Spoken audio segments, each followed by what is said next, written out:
faith book, the book of faith, the Word of God, the Bible.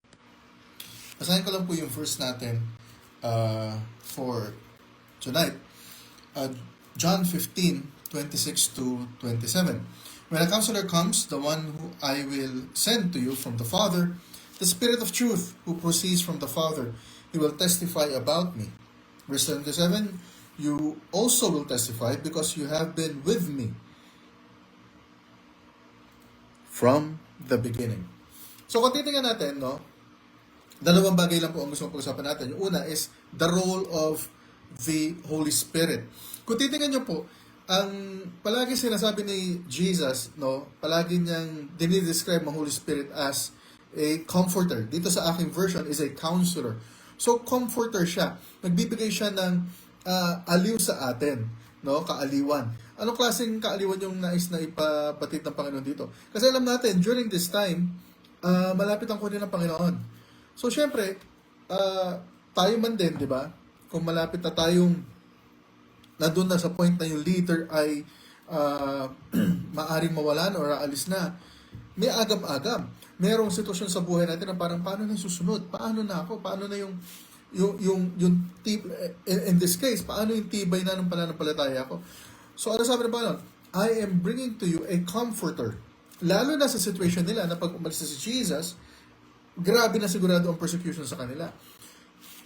So the Holy Spirit as a comforter sa buhay natin, again dito sa aking sa aking version is a counselor. In every circumstance sa buhay natin, na anumang pagdadaanan natin, nandun yung assurance na nagsasabi siya sa atin at pinaparamdam niya sa atin, hoy, alam mo anak, okay lang. No? Maaring hindi maganda yung nararamdaman mo ngayon. Maaring hindi maganda, hindi ka masaya ngayon. Maaring hindi masaya yung situation mo ngayon. Pero relax ka lang. Nandiyan ang Panginoon. Siya yung constant na nagre-remind sa ating mga Kristiyano, sa ating mga anak niya. Kasi, again, hindi na natin nakikita ang Panginoon dito. We now operate on faith that we do not see. Sabi nga, di ba, ng Bible. So, nandun yung comforter to constantly tell us, remind us, hey anak, narito ang Panginoon para sa iyo. No? Narito siya para bigyan ka ng lakas ng katawan, lakas ng iyong pananampalataya. Di ba? And again, sabi ko nga sa inyo, sa version ko, ang gamit is counselor. Ano yung sabihin nun? Siya yung nagbibigay ng payo, taga-payo sa atin, taga-remind sa atin na pagka meron tayong sitwasyon na we are dealing with, una, problem, meron siya sinasabi na, huwag ka mag-alala, just cast all your burdens upon God.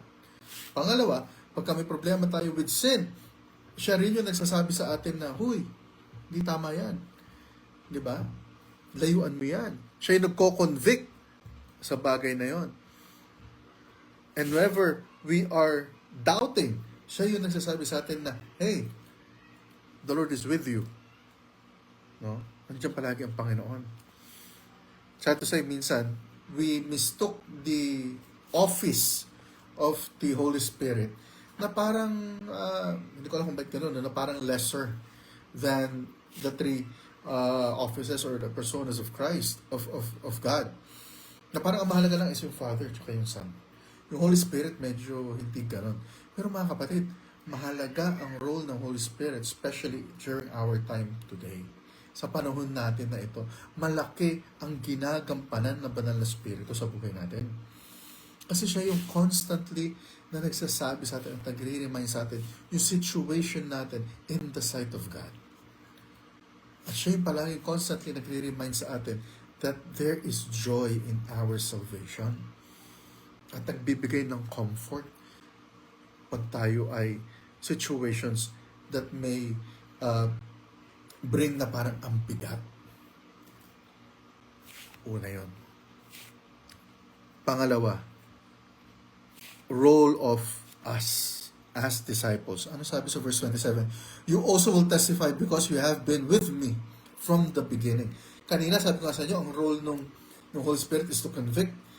Ngayon naman, yung sa 27, ito na yung role natin. Dahil na-convict tayo ng Holy Spirit to accept Christ as our Lord and Savior, and we are convicted every single day of walking sa kaliwanagan ng Panginoon, we are also convicted and told to testify about Christ. Hindi pwede magkahiwalay yun.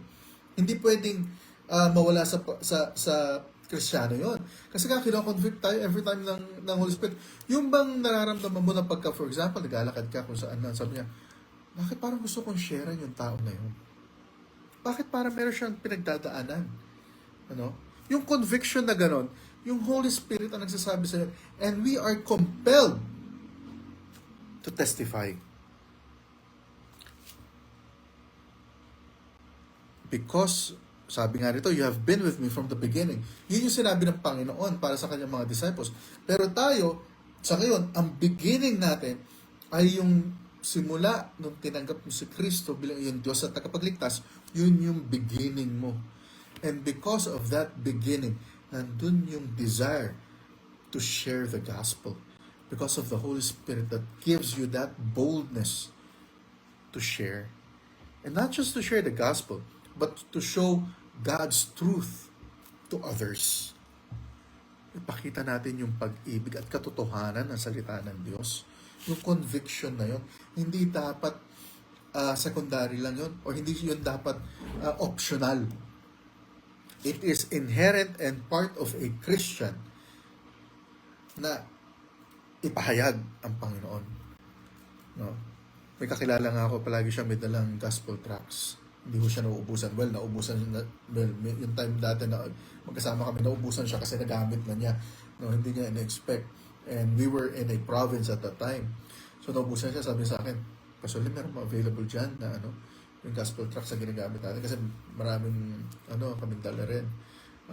So, sabi ko, Pastor, parang meron pa. So, meron siya nakuha, sinera niya.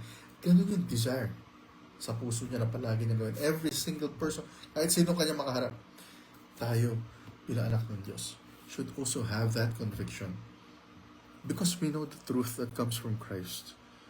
Huwag natin, sabi nga hawakan na sa atin lang to, sa akin lang, no. We must give it away to others as well upang sila rin maranasan nila ang kabutihan at ang kaligtasan ng Panginoon. Kapatid, is the Holy Spirit convicting you right now?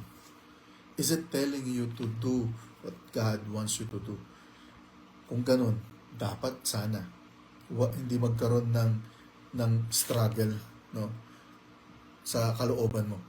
Sana dapat ang gawin natin. Kung inuusig tayo ng Banal na Spirit na may gawin natin. Sundin natin. Because yun yung nais ng Panginoon sa buhay natin. And if you are struggling right now, and I know, whenever we call upon God, the Holy Spirit is right there comforting us and telling us everything would be okay. Relax ka lang. So, dapat hindi natin maliitin ang office ng Holy Spirit, yung ginagawa ng Banal na Espiritu sa buhay natin.